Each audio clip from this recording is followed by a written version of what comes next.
그 이번 시간에는 어떤 라이노 V-Ray의 워크플로우, 작업 구조에 대해서 설명을 드릴 건데요. 그러니까 이제 처음에 어떻게 이 3D 프로그램에서 디자인을 해서 모델링을 만들어서 렌더링까지 하느냐에 대한 이 개괄적인 시스템을 먼저 여러분한테 알려드리고 강의를 하려고 하는 건데, 제가 첫 영상에서 라이노는 기본적으로 라인을 그리는 시스템이 CAD랑 똑같다고 했잖아요. 그래서 여러분들이 실시 설계를 하실 게 아니라 그냥 학교에서 하시거나 기본 설계를 하실 때는 여기서 그냥 바로 라인을 그리시면 돼요. 이렇게 공간 구성을 짜시고 이걸 바로 이제 3디멘셔널하게 만드셔서 기본적인 서피스랑 어떤 커스텀된 어떤 이런 시설물 같은 것들을 디자인하시고, 그 다음에 이제 이런 그 3D 라이브러리에 가서 이런 뭐 가구라든지 뭐 이런 수리라든지 베리스테이션들이라든지 이런 3D 오브젝트들을 씬에 배치를 해야 되잖아요. 그래서 예전에는 V-Ray가 그 리얼타임 렌더러들이 많이 개발되기 전에는 거의 독과점 상태여서 건방지게도 이런 라이브러리를 제공하지 않았는데, 요새는 이제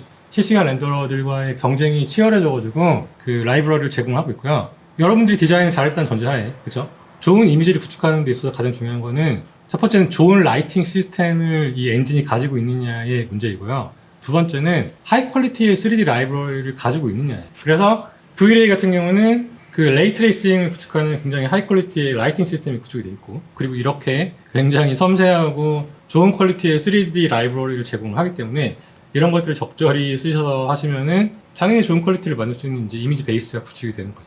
그렇게 보시면 되고요. 요새 뭐 하기 좋아졌어요. 저 때는 이런 것도 하나도 없었는데. 그리고 기본적으로 이런 굉장히 고퀄리티의 텍스처 매터리얼도 제공을 해서요, 이런 상당히, 그쵸? 디테일하고 섬세한 재질까지 다 가지고 있고 할만해졌지, 이제 V-Ray 쓰기. 그쵸? 간단히 어떤 라이노에서 렌더링까지 하는 프로세스를 한번 보여드리겠습니다. 예를 들면 이거는 지금 되게 매트한 이미지인데 저희가 지금 2D 스크린에 있는 거지만 3차원 공간처럼 보이잖아요.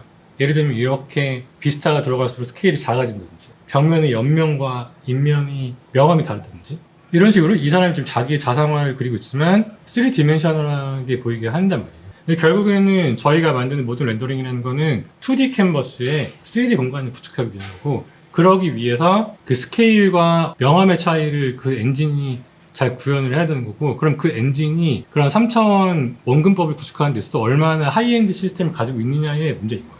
기본적으로 V-Ray랑 다른 실시간 렌더러의 차이점은 뭐냐면요, 빛은 끊임없이 반사한단 말이에요. 그래서 우리가 실제로 보는 모든 시각적인 장면은 그런 끊임없이 반사하고 있는 빛의 순간적인 캡처인데, 그 리얼타임에서는 빛이 물체에 처음 닿는 순간의 빛만, 그 첫 번째 순간만 계산을 해요. 그래서 명암이 단조로운 거죠. 그에 반해서 이제 V-Ray는 리얼타임 렌더러가 아니기 때문에 내가 설정한 옵션에 따라서 굉장히 많은 수백 번에 수천 번의 빛을 계산을 해서 이런 식으로 반사광이 확산이 된다든지 물체의 색이 바닥에 같이 번진다든지 이런 식의 아주 디테일한 이제 렌더링이 가능한 거죠. 그런 퀄리티를 이제 가져오고자 이제 V-Ray를 쓰는 거고요. 그래서 처음에 여러분 설계하실 때 이런 식으로 뭐 평면에서 어떤 일단 라인을 그리고 공간 구성을 하고 매터리얼에 대해서 생각을 하겠죠. 그 다음에 그거를 3D로 빌딩을 하잖아요. 그리고 거기에도 이제 이 재질들을 스케일에 맞게 이제 매핑을 하는 거고, 그 다음에 이제 카메라 구도를 잡아서 샷을 잡고요.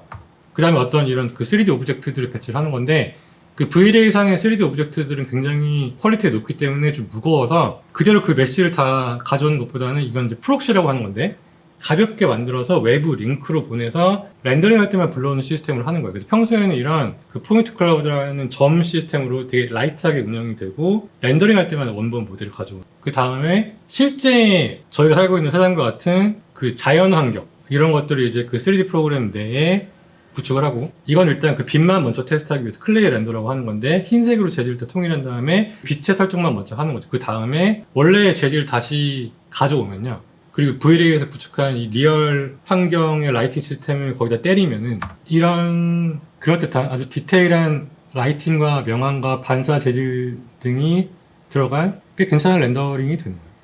그리고 뭐 이런 식으로 이제 씬을 바꿔가면서 이제 렌더링을 계속 하면 되겠죠.